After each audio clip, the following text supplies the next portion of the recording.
الحمد لله الحمد لله الذي خلق السماوات والأرض وجعل الظلمات والنور نحمد الله ونستعينه ونستغفره ونستهديه ونؤمن به ونتوكل عليه ونعوذ بالله من شرور أنفسنا ومن سيئات أعمالنا من يهده الله فلا مضل له ومن يضلل فلا هادي له وأشهد أن لا إله إلا الله وحده لا شريك له وأشهد أن محمدا عبده ورسوله الذي بلغ الرسالة وأدى الأمانة ونصح على هذه الأمة وجاهد بالله حق جهاده حتى أتانا اليقين اللهم صل على محمد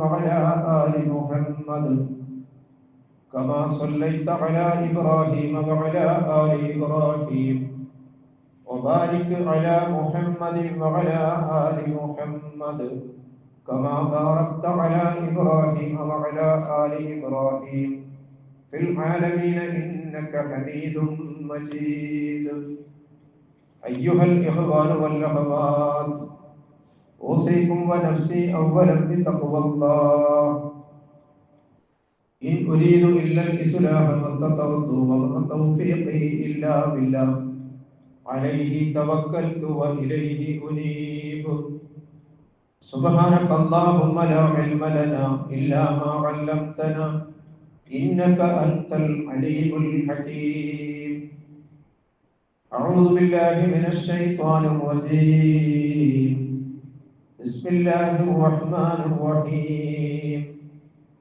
ولتكن منكم أمة يدعون إلى الخير ويأمرون بالمعروف وينهون عن المنكر وأولئك هم المفلحون صدق الله العلي العظيم وصدق وبلغ رسوله النبي الكريم ونحن على ذلك من الشاهدين الشاكرين والحمد لله رب العالمين. ബഹുമാന്യരായ സഹോദരി സഹോദരങ്ങളെ, അല്ലാഹു സുബ്ഹാനഹു വ തആലയെ സൂക്ഷിച്ചും ഭയപ്പെട്ടും പടച്ച റബ്ബിന്റെ വിധിവിലക്കുകൾ ജീവിത ഇടപാടുകളിൽ ഉടനീളം പാലിച്ചുകൊണ്ടും തഖ്വയുടെ താല്പര്യത്തിനനുസരിച്ച് ജീവിതത്തെ റൂഹ് പിരിയുന്ന നേരം വരെയും നിലനിർത്തിക്കൊണ്ടു പോകാൻ അതീവ ജാഗ്രതയോടുകൂടി പരിശ്രമിക്കണമെന്ന് എന്നെയും നിങ്ങൾ ഓരോരുത്തരെയും ഓർമ്മിപ്പിക്കുകയാണ്, വസിയത്ത് ചെയ്യുകയാണ്.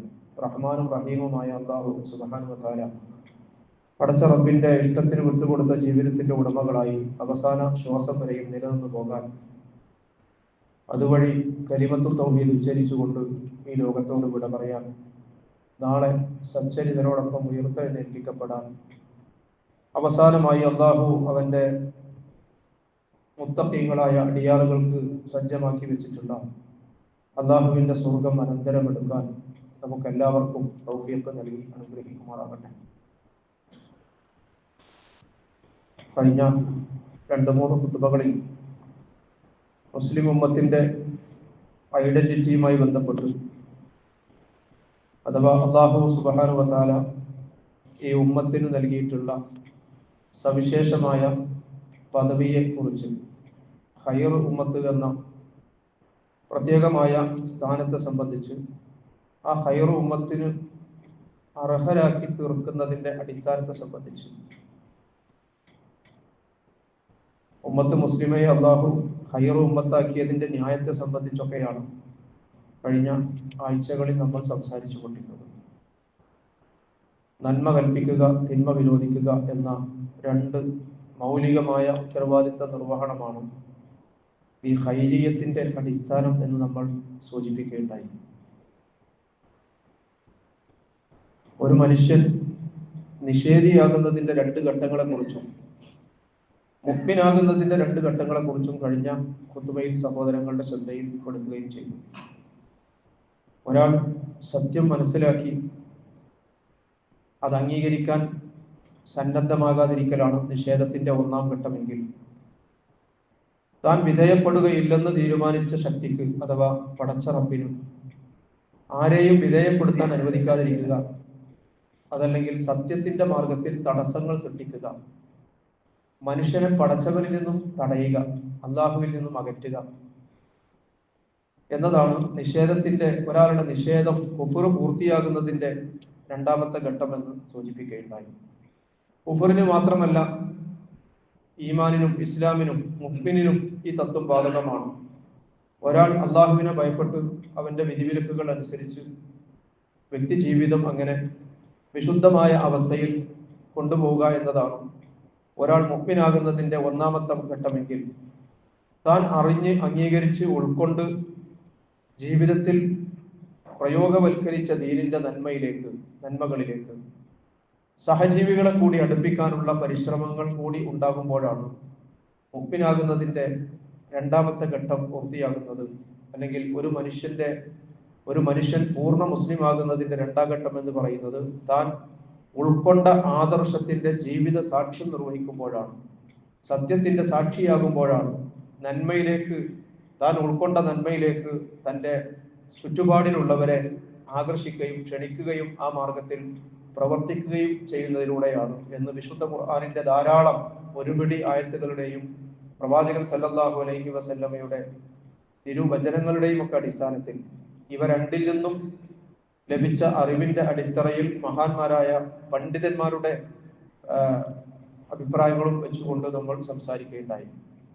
അപ്പൊ ഈ ഒരു ദൗത്യം അഥവാ ഉമ്മത്ത് മുസ്ലിമയുടെ ഐഡന്റിറ്റിയുമായി ബന്ധപ്പെട്ട അംറു ബിൽ മഅറൂഫ് നഹിയുൻ അനിൽ മുങ്കർ എന്ന് പറയുന്ന നന്മ കൽപ്പിക്കുക, തിന്മ വിരോധിക്കുക, നന്മയിലേക്ക് ആളുകളെ അടുപ്പിക്കാനുള്ള പരിശ്രമങ്ങളിൽ ഏർപ്പെടുക എന്ന സംഗതി ചിലര് മാത്രം ചെയ്യേണ്ട ഒരു പണിയാണോ? അതാണ് അടുത്ത ഒരു സ്റ്റെപ്പിൽ ഞാനും നിങ്ങളും ആലോചിക്കേണ്ട കാര്യം. ഇത് മുസ്ലിം സമുദായം നിർവഹിക്കേണ്ടതാണ് എന്ന കാര്യത്തിൽ ആർക്കും അഭിപ്രായ വ്യത്യാസമില്ല. മുസ്ലിം ഉമ്മത്തിന്റെ നിയോഗവുമായി ബന്ധപ്പെട്ടുകൊണ്ട് വിശുദ്ധ ഖുർആൻ പലയിടത്തും ഇത് വളരെ ഗൗരവത്തോടു കൂടി ഓർമ്മപ്പെടുത്തിയതാണ് എന്ന കാര്യത്തിൽ, ഇത് സമുദായത്തിന്റെ ബാധ്യതയാണ്, സമുദായം ഇത് നിർവഹിച്ചേ പറ്റൂ എന്ന കാര്യത്തിൽ പണ്ഡിത ലോകത്ത് ആർക്കും അഭിപ്രായ വ്യത്യാസമില്ല. പക്ഷെ ആകെ കൂടി ചർച്ചയുള്ളത്, വ്യത്യസ്ത കാഴ്ചപ്പാടുകൾ ഉള്ളത്, ഇത് ഫർള് ഐനാണോ അതല്ല ഫർള് കിഫായാണോ എന്നതാണ്. കുറെ പണ്ഡിതന്മാരുടെ അഭിപ്രായം ഈ നന്മ കൽപ്പിക്കുക, തിന്മ വിരോധിക്കുക എന്ന കാര്യം മുസ്ലിം സമുദായത്തെ സംബന്ധിച്ചിടത്തോളം ഫർള് കിഫായാണ് എന്നാണ്. ഉദാഹരണത്തിന് മയ്യത്ത് പരിപാലനം പോലെ ആരെങ്കിലുമൊക്കെ ഈ സമുദായത്തിൽ നിർവഹിച്ചാൽ മതി, അപ്പോൾ മൊത്തം സമുദായത്തിന്റെ ബാധ്യത വീടും. അഥവാ ഇത് വ്യക്തി ബാധ്യതയല്ല, സാമൂഹ്യ ബാധ്യതയാണ് എന്നതാണ് ഒരു വിഭാഗം പണ്ഡിതന്മാർ ഇതിനെക്കുറിച്ച് പറഞ്ഞത്. ഈ വാദം നമ്മൾ വാദത്തിനു വേണ്ടി അംഗീകരിച്ചാൽ പോലും ഈ ഒരു ദൗത്യം നിർവഹിച്ചില്ലെങ്കിൽ സമുദായം മുഴുവനും അള്ളാഹുവിന്റെ മുമ്പിൽ കുറ്റക്കാരാകും, ശിക്ഷാർഹരാകും എന്ന് നമ്മൾ മനസ്സിലാക്കണം. കാരണം ഫർദ് കിഫായ എന്ന് പറഞ്ഞാൽ അതിനും അങ്ങനെ കൂടി അർത്ഥമുണ്ടല്ലോ. എന്നാൽ ഒരുപാട് മഹാന്മാരായ പണ്ഡിതന്മാർ, ഇമാം മുഹമ്മദ് ഇബ്നു അബ്ദുവിനെ പോലുള്ള ഒരുപാട് പണ്ഡിതന്മാർ പറയുന്നത് ഇത് ഫർദ് ഐനാണ് എന്നാണ്. ഇത് കേവലം സമൂഹത്തിൽ ആരെങ്കിലും ഒക്കെ നിർവഹിക്കേണ്ട ഒരു പണിയല്ല, മുസ്ലിം ഉമ്മത്തിലെ ഓരോ വ്യക്തിയും നിർബന്ധമായും നിർവഹിക്കേണ്ട ഒരു ഡ്യൂട്ടി ആയിട്ടാണ് പല പണ്ഡിതന്മാരും പറയുന്നത്. അദ്ദേഹം അത് പറയുന്നത് വെറുതെ പറയുന്നതല്ല, വിശുദ്ധ ഖുർആനിന്റെ ആയത്തുകളുടെ, അള്ളാഹുവിന്റെ വചനങ്ങളുടെ അടിത്തറയിൽ നിന്നുകൊണ്ടാണ് ഈ ഒരു വാദം അവർ ഉന്നയിക്കുന്നത്.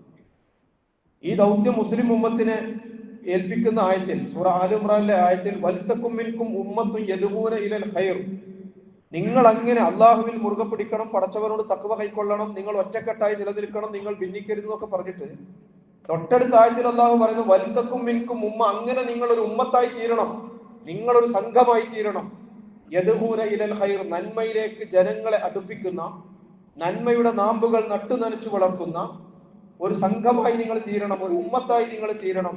വയഅ്മുറൂന ബിൽ മഅറൂഫി വയൻഹൗന അനിൽ മുൻകർ, നന്മ കൽപ്പിക്കുകയും തിന്മ വിരോധിക്കുകയും ചെയ്യുന്ന ഒരു ഉമ്മത്തായി തീരണം എന്ന് പറഞ്ഞിട്ട് അത് അവസാനിപ്പിച്ചുകൊണ്ട് അല്ലാഹു സുബ്ഹാനഹു വ തആല പറയുന്നത് വഉലൈക ഹുമുൽ മുഫ്ലിഹൂൻ എന്നാണ്. അവർ തന്നെയാണ് വിജയികൾ എന്നാണ്. അപ്പൊ ഈ വിജയികൾ എന്ന് പറയുമ്പോൾ അത് മുസ്ലിം സമുദായത്തിൽ കുറച്ച് ആളുകൾക്ക് മാത്രം കിട്ടേണ്ട കാര്യമല്ലല്ലോ. ഓരോ വിശ്വാസിയും വ്യക്തിപരമായി നേടേണ്ടതാണല്ലോ വിജയം എന്ന് പറയുന്നത്. അന്തിമമായി അള്ളാഹുവിന്റെ സ്വർഗത്തിൽ എത്തിച്ചേരുക, അതാണല്ലോ നമ്മുടെ വിജയത്തിന്റെ മാനദണ്ഡം. ഈ ദുനിയാവിൽ നിന്നും നമ്മൾ ശ്വാസം നിലച്ചു കഴിഞ്ഞാൽ നമ്മുടെ ആഖിറത്തിൽ അനന്തമായ ശാശ്വത ജീവിതത്തിൽ നമ്മൾ അനശ്വരമായ ജീവിതത്തിൽ നമ്മൾ ഓരോരുത്തരും നേടിയെടുക്കേണ്ടതാണ് വിജയം. ഉലൈക ഹുമുൽ മുഫ്ലിഹൂൻ എന്ന് പറയുമ്പോൾ അവരാണ് വിജയികൾ എന്ന് പറയുമ്പോൾ വിജയികളാവുക എന്ന് പറയുന്നത് ഉമ്മത്തിലെ ആർക്കെങ്കിലും ചിലർക്ക് മാത്രം സാധിക്കേണ്ട സംഗതിയല്ല. മുഴുവൻ ആളുകളും എല്ലാവരും വിജയം വരിക്കണമെന്ന് ആഗ്രഹിക്കുന്നവരാണ്. അപ്പോ വിജയം വരിക്കുന്നവരാകണമെങ്കിൽ പടച്ചം എന്ന് വെച്ച നിബന്ധനയാണ്, അള്ള വെച്ച ഉപാധി പൂർത്തീകരിക്കണം. ആ ഉപാധിയെ കുറിച്ചാണ് അള്ളാഹു പറയുന്നത്, വൽതക്കും മിൻകും ഉമ്മ യദ്ഊന ഇലൽ ഖൈർ, നിങ്ങൾ നന്മയുടെ നാമ്പുകൾ നട്ടു നനച്ചു വളർത്താൻ നിങ്ങൾ പരിശ്രമിക്കണം, നന്മയുടെ പ്രചാരകരും പ്രബോധകരുമാകണം. എന്താണ് നന്മ? നന്മ എന്താണെന്ന് റസൂലുള്ളാഹി സ്വല്ലല്ലാഹു അലൈഹി വസല്ലം പഠിപ്പിച്ചിട്ടുണ്ട്. അൽ ഖൈറു ഹുവൽ ഇസ്ലാം, അൽ ഖൈറു ഹുവൽ ഇസ്ലാം. നന്മ എന്ന് പറഞ്ഞാൽ അള്ളാഹുവിന്റെ ദീനാണ്, സകല നന്മകളുടെയും സ്രോതസ് അതാണ്. അപ്പൊ ഖൈറിലേക്ക് ആളുകളെ വിളിക്കുക, ആളുകളെ ക്ഷണിക്കുക എന്ന് പറഞ്ഞാൽ ഇസ്ലാമിലേക്ക് ആളുകളെ അടുപ്പിക്കുവാൻ, ഇസ്ലാമിനെ കുറിച്ച് ആളുകൾക്ക് അറിയാനുള്ള അവസരം സൃഷ്ടിക്കുവാൻ, അള്ളാഹുവിന്റെ ദീനിന്റെ ജീവിത സാക്ഷ്യമായി തീരുവാൻ പരിശ്രമിക്കുക എന്നതാണ്.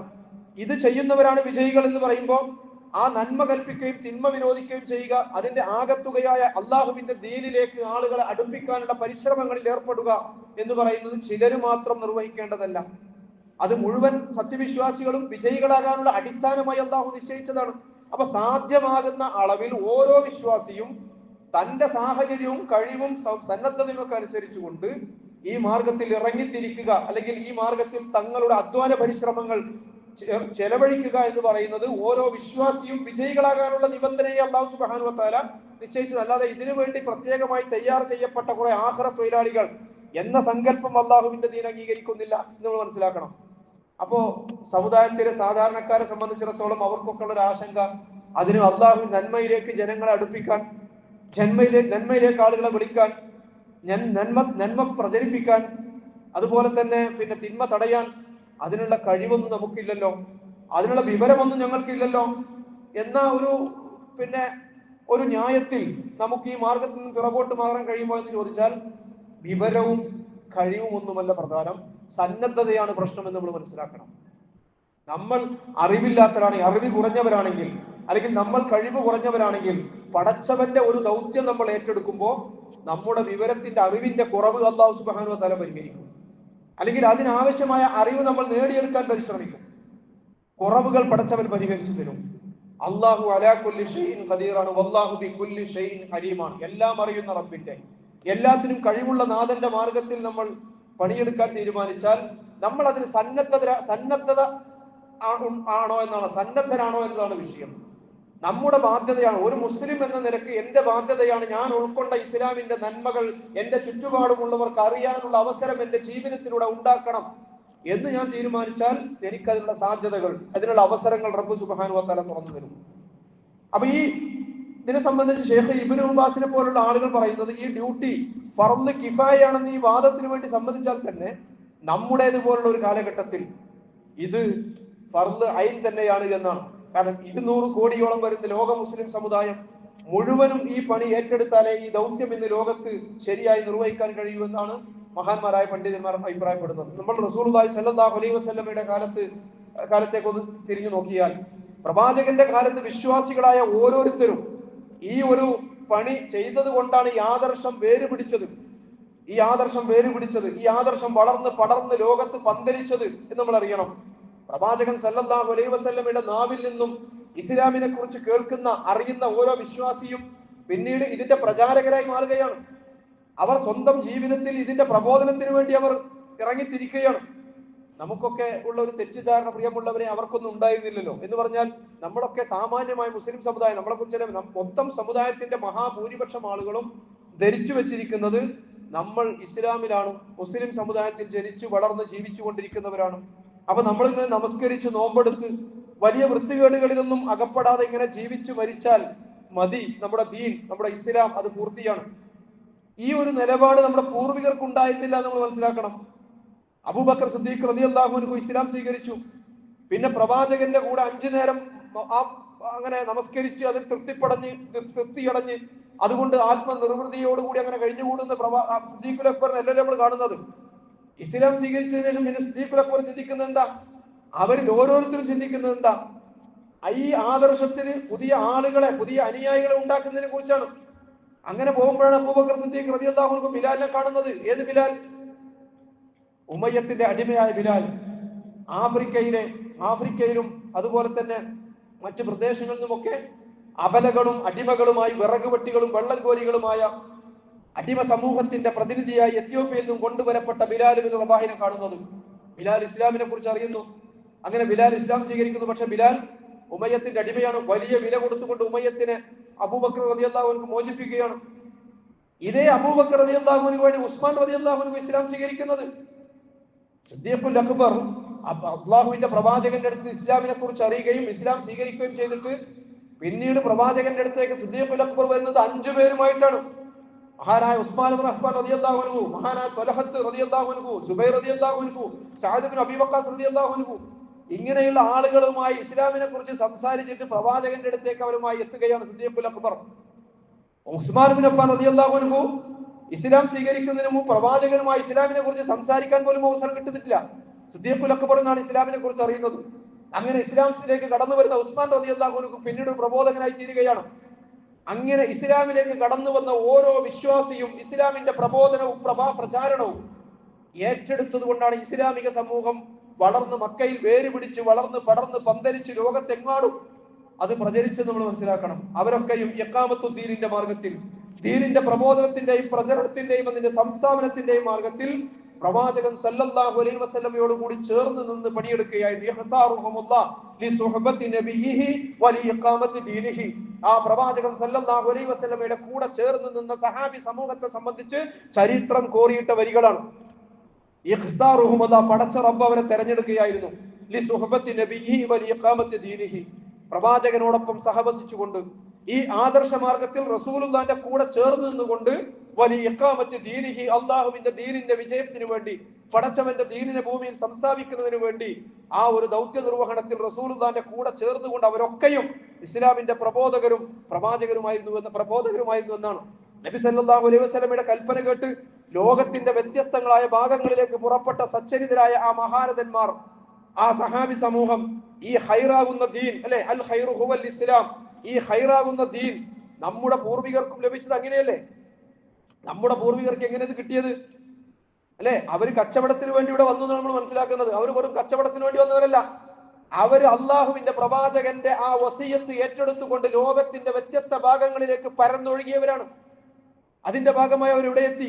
അങ്ങനെ അവർ കൊണ്ടുവന്ന മുതലുകൾ, അല്ലെങ്കിൽ അവർ കച്ചവടവുമായി ബന്ധപ്പെട്ടുകൊണ്ട് വന്നപ്പോ അവർ കൊണ്ടുവന്ന ദീൻ ഇവിടെ തന്നിട്ട് പോയി, അവർ കൊണ്ടുവന്ന ദീൻ ഇവിടെ നൽകിയിട്ട് പോയി. അതുകൊണ്ടാണ് നമുക്ക് ഈ ഹിദായത്തിന്റെ മാർഗം വന്നു കിട്ടിയത്. സ്വർഗ സരണിയിൽ സഞ്ചരിക്കാനുള്ള അവസരം എനിക്കും നിങ്ങൾക്കും കൈവന്നത് അവർ കച്ചവടത്തിന് വന്നപ്പോ ആ കച്ചവടത്തിന്റെ കൂടെ കുറച്ച് അവരുടെ കയ്യിൽ ഉണ്ടായിരുന്ന ദീനും അവർ കൊണ്ടുവന്നു എന്നതാണ്.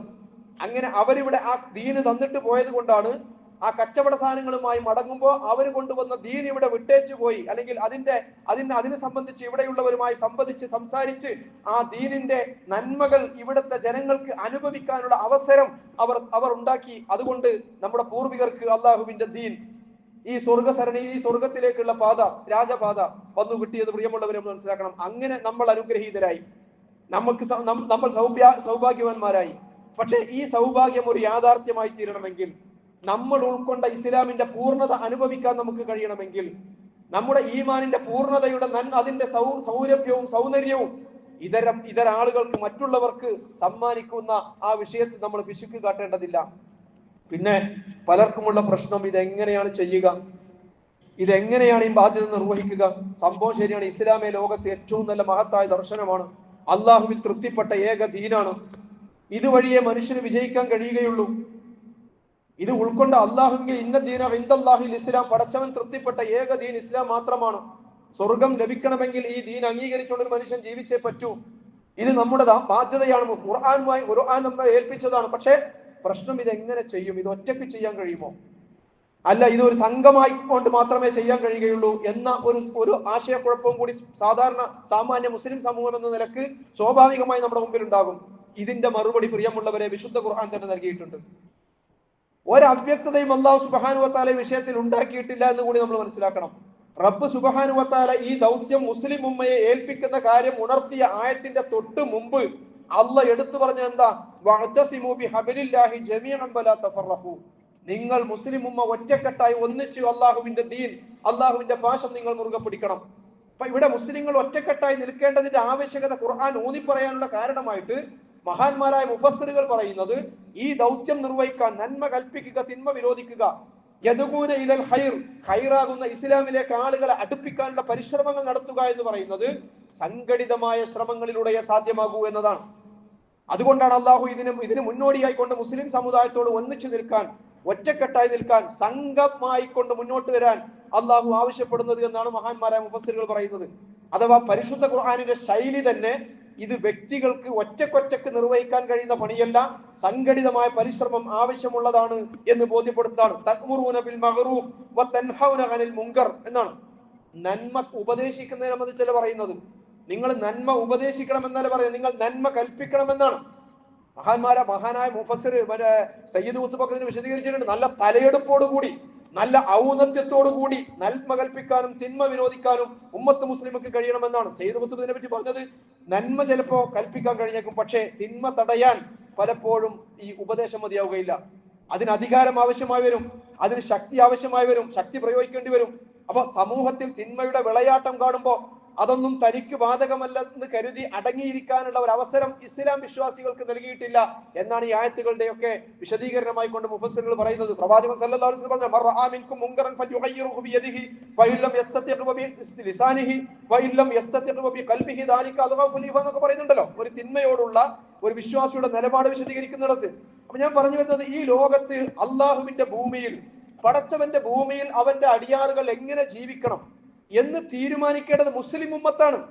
അല്ലാതെ ഈ ഉമ്മത്ത് മറ്റുള്ളവരെ പിറകെ പോകേണ്ടവരല്ല, മറ്റുള്ളവരുടെ പിറകെ അവരുടെ ഔദാര്യത്തിൽ ജീവിക്കേണ്ടവരല്ല, ആരുടെ മുന്നിലും ആരുടെയും ഉച്ചിഷ്ടങ്ങൾക്ക് വേണ്ടി ചെന്ന് നിൽക്കേണ്ട ഒരു പീഡിത ജനവിഭാഗമല്ല മുസ്ലിം ഉമ്മ. അള്ളാഹുവിനാൽ ഹൈറിയത്ത് നൽകി അനുഗ്രഹിച്ച ഒരു ജനതയാണ്. ലോകത്തിന് നേതൃത്വം നൽകേണ്ട ഉമ്മത്താണ്. ലോകത്തിന് മുന്നിൽ നടക്കാൻ അള്ളാഹു തെരഞ്ഞെടുത്തവരാണ്. എന്തിന്റെ അടിസ്ഥാനത്തിൽ? ഈ മുസ്ലിം ഉമ്മയാണ് യഥാർത്ഥത്തിൽ ലോകത്ത് എന്ത് നടക്കണം, എന്തിവിടെ നിലനിൽക്കണം, എന്ത് പാടില്ല ഭൂമിയിൽ. കാരണം പടച്ചവന്റെ ഭൂമിയിൽ അള്ളാഹു സുബ്ഹാനഹു വ തആല നിലനിർത്താൻ ആവശ്യപ്പെട്ടത് നിലനിർത്തുകയും പടച്ചവൻ ഇവിടെ നിന്നും വിഭാടനം ചെയ്യാൻ ആവശ്യപ്പെട്ടത് വിഭാടനം ചെയ്യുന്നതിന് നേതൃത്വം നൽകേണ്ട ഉമ്മത്താണ്. എന്തിന്റെ അടിസ്ഥാനത്തിലാണത്?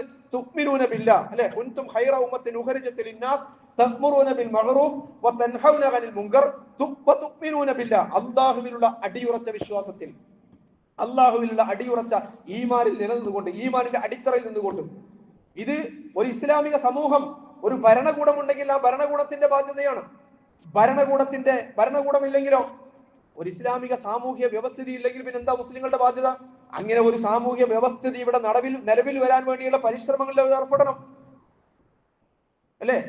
ഏതെങ്കിലും ഒരു കാര്യം ഇസ്ലാമിക വിശ്വാസവുമായി ബന്ധപ്പെട്ടുകൊണ്ട് നിർബന്ധമാണോ, ആ നിർബന്ധമായ കാര്യം പ്രയോഗവൽക്കരിക്കാൻ ആവശ്യമുള്ളതൊക്കെയും നിർബന്ധമാണ് എന്നതാണ് ഉസൂലുൽ ഫിഖ്ഹിന്റെ നിദാന ശാസ്ത്രത്തിന്റെ പൊതുതത്വം എന്ന് പറയുന്നത്, അല്ലെ? ഇത്മാമുൽ ഉജൂബി വാജിബുൻ ദൂന വാജിബ്. നിർബന്ധമായ ഒരു കാര്യം നടപ്പിൽ വരുത്താൻ ആവശ്യമായതൊക്കെയും നിർബന്ധമാണ്. അപ്പൊ നമ്മളിവിടെ വെള്ളിയാഴ്ച ജുമാക്ക് ഒരുമിച്ച് കൂടിയിട്ടുണ്ട്, അല്ലെ? ഒരു വിശ്വാസികൾ ഒരിടത്ത് താമസിക്കുന്നുണ്ടെങ്കിൽ ആഴ്ചയിൽ ഒരിക്കൽ അവർ വെള്ളിയാഴ്ച ഒരുമിച്ച് കൂടണം എന്നത് നിർബന്ധമായ ബാധ്യതയാണ്, അല്ലെ? അപ്പൊ ജുമാ നിർബന്ധമാണ്. ജുമാ നിർബന്ധമാണ് എന്ന് കരുതി ഓരോരുത്തരും ഇങ്ങനെ വീട്ടിലിരുന്ന ജുമാ നടക്കുമോ? ഇല്ലല്ലോ. ജുമാ നിർബന്ധമാണ്. ആ നിർബന്ധമായ ജുമാ നടക്കണമെങ്കിൽ പള്ളി ഉണ്ടാവണം. പള്ളി ഉണ്ടാവണമെങ്കിൽ പള്ളിക്ക് സ്ഥലം വേണം. അപ്പൊ ഭൂമി വാങ്ങൽ നിർബന്ധമാണ്, പള്ളി ഉണ്ടാക്കൽ നിർബന്ധമാണ്. അപ്പൊ അതിനുവേണ്ടി നമ്മൾ സംഘടിക്കൽ നിർബന്ധമാണ്. അപ്പൊ പള്ളിക്ക് സ്ഥലം എടുക്കണം, പള്ളി ഉണ്ടാക്കണം, പള്ളി കമ്മിറ്റി ഉണ്ടാവണം, പള്ളി പരിപാലിക്കണം, അവിടെ ഇമാമ് വേണം, മുഅദ്ദിന് വേണം, അതിന് പരിപാലനം വേണം, സാധ്യമാകണം. അപ്പൊ ഇത്മാമുൽ ഉജൂബി വാജിബുൻ ദൂന വാജിബ് എന്നത് ഉസൂലുൽ ഫിഖ്ഹിന്റെ തത്വമാണ്. നമ്മൾ നിർബന്ധമായും നിർവഹിക്കേണ്ട ഒരു പണി അതിനാവശ്യമായതൊക്കെയും നിർബന്ധമാണ് എന്നതാണ്. അപ്പോ അതുപോലെ തന്നെ നന്മ കൽപ്പിക്കുന്ന വിശുദ്ധ ഖുർആനിന്റെ മറ്റൊരു പ്രയോഗം ഈ നന്മ കൽപ്പിക്കുന്ന വ്യക്തികളാകണം എന്നതല്ല പറയുന്നത്.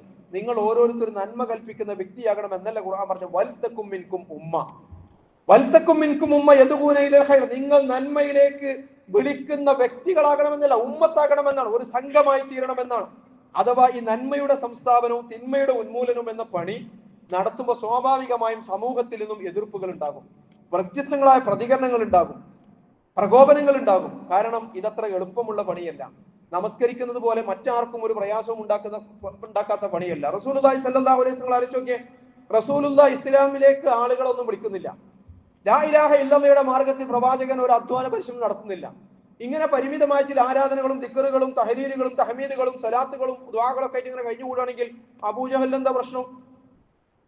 അബൂലഹബിനും അതുപോലെ തന്നെ അബൂ സുഫിയാനൊക്കെ എന്താ പ്രശ്നം? ഒരു പ്രശ്നം ഉണ്ടാവില്ല. അത് അവരുടെ ഒരു താല്പര്യങ്ങളുമായി ഇടയുന്നതല്ല. അപ്പോ നന്മ കൽപ്പിക്കുമ്പോ തിന്മ വിരോധിക്കുമ്പോ പല ജാഹിലിയത്തുകളെയും സമൂഹത്തിൽ നിന്നും ഇല്ലായ്മ ചെയ്ത് അവിടെയൊക്കെ ദീനിന്റെ പകരങ്ങൾ, ഇസ്ലാമിന്റെ പകരങ്ങൾ വെക്കാൻ തുടങ്ങുമ്പോ ഇരുട്ടിന്റെ ശക്തികൾക്ക് അത് പ്രയാസങ്ങൾ ഉണ്ടാകും. അപ്പോ സ്വാഭാവികമായും ഇതൊരു സംഘത്തിന്, ഒരു വ്യക്തി എന്ന നിലക്കുള്ള പരിമിതികളെ മറികടക്കണമെങ്കിൽ ഒരു സംഘമായി മുസ്ലിം ഉമ്മ ഈ മാർഗത്തിൽ ഇറങ്ങിത്തിരിക്കണം എന്നുള്ളതാണ്. മാത്രവുമല്ല, വ്യക്തികളുടെ പരിമിതികളെ മറികടക്കുന്നത് വ്യത്യസ്തങ്ങളായ വ്യക്തികളുടെ വിഭിന്നങ്ങളായ കഴിവുകൾ സംയോജിപ്പിക്കുമ്പോഴാണ്. എല്ലാ കഴിവുകളും എല്ലാവർക്കും ഉണ്ടാവില്ലല്ലോ. ചിലർക്ക് എഴുതാൻ കഴിവുണ്ടാവും, മറ്റു ചിലർക്ക് നന്നായി സംസാരിക്കാൻ കഴിയും, നല്ല പ്രസംഗിക്കാൻ കഴിവുള്ളവരുണ്ടാവും.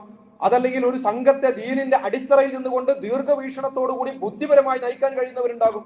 അവർക്ക് ഒരു പക്ഷെ പ്രസംഗിക്കാൻ കഴിഞ്ഞോളുന്നില്ല.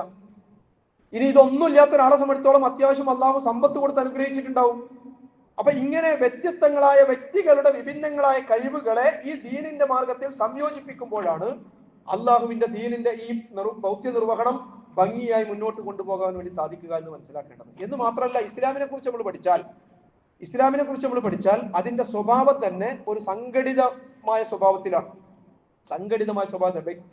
വ്യക്തികൾ ഒറ്റക്കൊറ്റക്ക് സ്വർഗത്തിൽ പോകുന്നതിന്റെ ഒരു ഏർപ്പാടായിട്ടല്ല അള്ളാഹു സുബ്ഹാനഹു വ തആല ഈ ദീനിനെ പരിചയപ്പെടുത്തിയിരിക്കുന്നത്. ഇസ്ലാം എന്ന് പറയുന്നത് പ്രകൃതി മതമാണല്ലോ. മനുഷ്യൻ എന്ന് പറയുന്നത് സാമൂഹ്യ ജീവിയാണ്. ഇസ്ലാം പ്രകൃതി മതമായതുകൊണ്ട് മനുഷ്യന്റെ പ്രകൃതത്തെയും സ്വഭാവ സവിശേഷതകളെയും ഒക്കെ പരിഗണിച്ചുകൊണ്ടാണ് ദീനുൽ ഇസ്ലാം അതിന്റെ നിയമങ്ങൾ നൽകിയിരിക്കുന്നത്. അപ്പൊ സാമൂഹ്യ ജീവിയായ മനുഷ്യരെ സംബന്ധിച്ച് സാമൂഹ്യമായി ജീവിക്കുക, സമൂഹത്തിൽ ഉണ്ടാകുന്ന പ്രശ്നങ്ങളിലും പ്രതിസന്ധികളിലും ഒക്കെ അള്ളാഹുവിന്റെ ദീനിനെ പ്രതിനിധീകരിക്കുകയും ആ അർത്ഥത്തിൽ, ആ അടിത്തറയിൽ തുഅ്മിനൂന ബില്ലാഹ്, അള്ളാഹുവിലുള്ള അടിയുറച്ച വിശ്വാസത്തിൽ അത്തരം വിഷയങ്ങളിലൊക്കെ ഇടപെടാൻ ശ്രമിക്കുകയും ചെയ്യുമ്പോൾ പടച്ചവന്റെ സഹായം ഉണ്ടാവും. അപ്പോഴേ അള്ളാഹുവിന്റെ സഹായം, യദുല്ലാഹി മഅൽ ജമാഅ എന്ന് പറയുന്നല്ലോ റസൂലുള്ളാഹി സ്വല്ലല്ലാഹു അലൈഹി വസല്ലം. അള്ളാഹുവിന്റെ സഹായം ഉണ്ടാകുക സംഘത്തോടൊപ്പമാണ്, വ്യക്തികൾക്ക് ഒറ്റക്കല്ല എന്ന് പറയുന്നു. 3 പേര് ഒരു യാത്ര ചെയ്യുമ്പോൾ, 3 പേരുള്ള ഒരു യാത്രാ സംഘമാണെങ്കിൽ പോലും അതിലൊരാളെ നിങ്ങൾ നേതാവായി തെരഞ്ഞെടുക്കണം. സംഘടിത വ്യവസ്ഥക്ക് ദീനുൽ ഇസ്ലാം നൽകുന്ന പ്രാധാന്യമാണ് പഠിപ്പിക്കുന്നത്. ഇദാ ഖറജ സലാസത്തുൻ ഫി സഫരിൻ ഫൽയുഅമ്മറു അഹദഹും.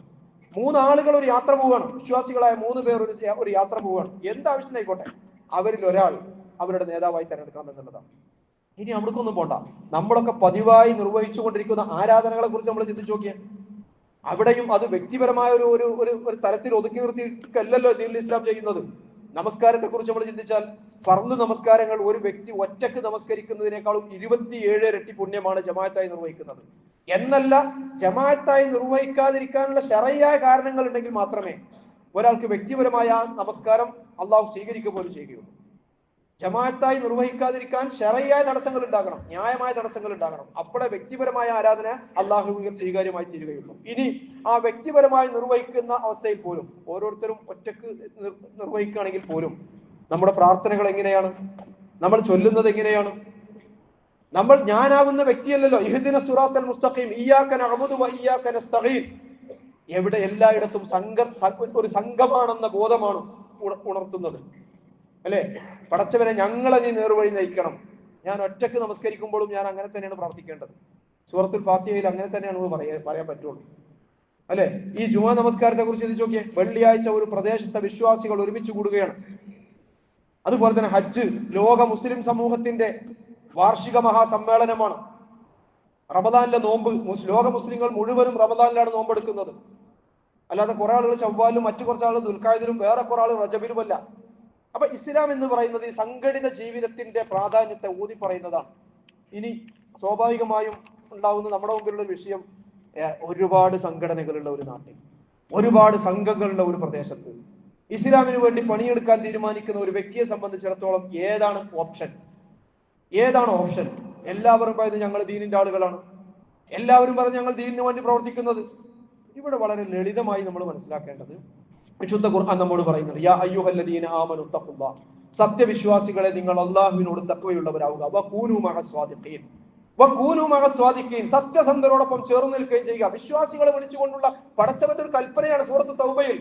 യാ അയ്യുഹല്ലദീന ആമനു തഖുല്ലാഹ വകൂനു മഅസ് സ്വാദിഖീൻ, സത്യസന്ധരോടൊപ്പം നിങ്ങൾ ചേർന്ന് നിൽക്കുകയും ചെയ്യുക. നമ്മുടെ ദുനിയാവുമായി ബന്ധപ്പെട്ട ഒരു വിഷയത്തിൽ ഇങ്ങനെ ഒരു ആശയക്കുഴപ്പം നമ്മുടെ മുമ്പിൽ ഉണ്ടാവാറില്ല.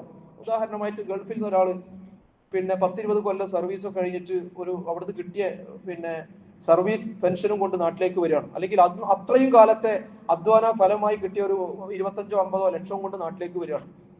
അദ്ദേഹം നാട്ടിൽ വന്ന് ബാക്കിയുള്ള കാലം നാട്ടിൽ നിൽക്കണം. എന്താ ചെയ്യുക? ചില ആളുകളോട് ചോദിച്ചു, എന്താ ചെയ്യുക നാട്ടില്? അപ്പൊ ചിലര് പറഞ്ഞു, നാട്ടില് വിശ്വസിച്ചാലും ഒന്നും ഏൽപ്പിക്കാൻ പറ്റില്ല, ഈ ഒരു പണി ചെയ്തോ, ഒരു 10 സെന്റ് സ്ഥലം എവിടെയും വാങ്ങിട്ടോ, അല്ലെങ്കിൽ ആ കിട്ടുന്ന പൈസക്ക് ഒരു സ്ഥലം വാങ്ങിക്കും, അത് അവിടെ കിടന്ന് വളർന്നോളും, കുറച്ച് കഴിഞ്ഞാൽ നല്ല വിലക്ക് വിൽക്കാം. അങ്ങനെ ഇടക്കിടക്ക് ഇതുപോലെ ചെറിയ സ്ഥലം വാങ്ങി ആവശ്യക്കാർക്ക് വിറ്റുകൊടുത്ത് റോഡ് ഉണ്ടാക്കി വിറ്റുകൊടുത്താൽ അത്യാവശ്യം നല്ല ലാഭം കിട്ടും, വലിയ അധ്വാനമില്ല. അത് കേട്ടപ്പോ മൂപ്പര് തോന്നി ശരിയാണ്. കുറച്ച് കഴിഞ്ഞപ്പോ വേറൊരാളടുത്തെത്തി. ഇവര് പറഞ്ഞു, പൊന്നാര ചങ്ങായി, 5-8 കൊല്ലമായിട്ട് സ്ഥലത്തിന് ഒരു വിലയും കൂടുന്നില്ല, ആ മേടിച്ച ആൾക്കാർ തന്നെ മേടിച്ച വില കിട്ടിയാൽ കൊടുക്കാൻ വേണ്ടി തയ്യാറായിട്ടിരിക്കുകയാണ്, വിറ്റ് പോവാതെ. ഇയാളുടെ പൈസയും കൂടിയിട്ട് വെറുതെ മുടക്കിയിടണ്ട, അവസാനം ജീവിക്കാൻ വഴി വേറെ നോക്കേണ്ടി വന്നു. അപ്പൊ മൂപ്പർക്ക് കൺഫ്യൂഷനായി. അപ്പൊ മൂന്നാമത് വേറൊരാളടുത്താണ് പറഞ്ഞ, റോഡ് സൈഡിൽ ഒരു സ്ഥലം കിട്ടുകയാണെങ്കിൽ മേടിച്ചോ, എന്നിട്ട് അവിടെ 2-3 പീടിക ഉണ്ടാക്കിട്ടോ, എന്നാൽ എനിക്ക് മാസത്തിൽ ഒരു വരുമാനം കിട്ടും, വലിയ അധ്വാനമില്ല, റിസ്ക് ഇല്ലാത്ത ഏർപ്പാടാണ്. എന്നാ പിന്നെ അത് നോക്കാതെ വിചാരിച്ചിട്ട് കുറച്ചാട്ട് പോയിട്ട് 4മതൊരാളെ കണ്ടപ്പോൾ മൂപ്പര് പറഞ്ഞു, പൊന്നാര ചങ്ങായി, ആ പണിക്ക് നിൽക്കരുതിട്ടാ. കാരണം മാസങ്ങളായിട്ട് വാടക കിട്ടാതെ ഇരിക്കുന്ന ധാരാളം ആളുകൾ എന്റെ മുമ്പിലുണ്ട്. നിങ്ങൾ അങ്ങാടിയിലൊന്ന് വന്നിട്ട് ചോദിച്ചു നോക്കിയാൽ, അല്ലെങ്കിൽ ഏതെങ്കിലും ബിൽഡിങ്ങുകളോട് ചോദിച്ചു നോക്കിയാൽ, ആ പൈസയും പോവും, മുതലും പോവും, വാടകയും കിട്ടില്ല, ബന്ധം പോവും. വാടക ചോദിച്ചിട്ട് ആരെങ്കിലും അടുപ്പം പോവും, ബന്ധം പോവും. ഇങ്ങനെ 4-5 ആൾക്കാർ പറഞ്ഞിട്ട് ഇയാളെന്താ ഈ പൈസ തലേന്റെ അടിയിൽ വെച്ചിട്ട് കിടന്നുറങ്ങലാണ് ചെയ്യാം. കൂട്ടത്തിൽ ഏറ്റവും മികച്ചത് ഏതാണെന്ന് അദ്ദേഹത്തിന്റെ ബുദ്ധി ഉപയോഗിച്ച് ആളുകളുമായി വേണ്ടപ്പെട്ടവരുമായി കൂടിയാലോചിച്ച്, അല്ലെ, ഏറ്റവും മികച്ച ഓപ്ഷൻ ഏതാണ് തനിക്ക് ജീവിക്കാൻ, തന്റെ കുടുംബത്തിന് പോറ്റാൻ ഏതാണ് ഏറ്റവും മികച്ച ഓപ്ഷൻ, അദ്ദേഹം തന്റെ ബുദ്ധി ഉപയോഗിച്ചുകൊണ്ട് ആളുകളുമായി കൂടിയാലോചിച്ച് വിശ്വസനീയമായ അവലംബങ്ങളെ അവലംബിച്ചുകൊണ്ട് അദ്ദേഹം പഠിച്ച് അതിൽ ഇറങ്ങും, അല്ലെ. എന്തുകൊണ്ട് ദീൻ നമ്മുടെ മേലിൽ ചുമതലപ്പെടുത്തിയ ഒരു ദൗത്യ നിർവഹണമായി കൊണ്ട് ഇങ്ങനെ ഒരു ഓപ്ഷൻ നമുക്ക് ഉണ്ടായിക്കൂടാ? ഇങ്ങനെ ഒരു ആലോചന നമ്മൾ നടത്തിക്കൂടാ? പ്രിയമുള്ളവരെ, ഞാൻ സൂചിപ്പിച്ചു വരുന്നത്, ഇത് നമ്മൾ നിർവഹിച്ചേ തീരൂ എന്ന് വിശുദ്ധ ഖുർആനിന്റെയും പ്രവാചക വചനങ്ങളുടെയും അടിസ്ഥാനത്തിൽ മനസ്സിലാക്കുന്ന ഒരു വിശ്വാസിയെ സംബന്ധിച്ചിടത്തോളം ഇത് നിർവഹിക്കാനുള്ള ഏറ്റവും മികച്ച പ്ലാറ്റ്ഫോം ഏതാണ് എന്ന് നമ്മുടെ ബുദ്ധി ഉപയോഗിച്ചുകൊണ്ട്, നമ്മുടെ അന്വേഷണങ്ങളുടെ കണ്ടെത്തി ആ വിഷയത്തിൽ യാ അയ്യുഹല്ലദീന ആമനു ഇത്തഖുല്ലാഹ വകൂനു മഅസ് സ്വാദിഖീൻ, സത്യസന്ധരോടൊപ്പം ചേർന്നുകൊണ്ട് ഈ മാർഗത്തിൽ സാധ്യമാകുന്ന പരിശ്രമങ്ങൾ അനുഷ്ഠിച്ച് ഉലൈക ഹുമുൽ മുഫ്ലിഹൂൻ, വിജയികളാകുന്ന വിശ്വാസികളുടെ കൂട്ടത്തിൽ ഉൾപ്പെടുവാൻ അല്ലാഹു സുബ്ഹാനഹു വ തആല നമുക്ക് എല്ലാവർക്കും തൗഫീഖ് നൽകി അനുഗ്രഹിക്കുമാറാകട്ടെ. അഖൂലു ഖൗലി ഹാദാ അസ്തഗ്ഫിറുല്ലാഹ ലി വലക്കും.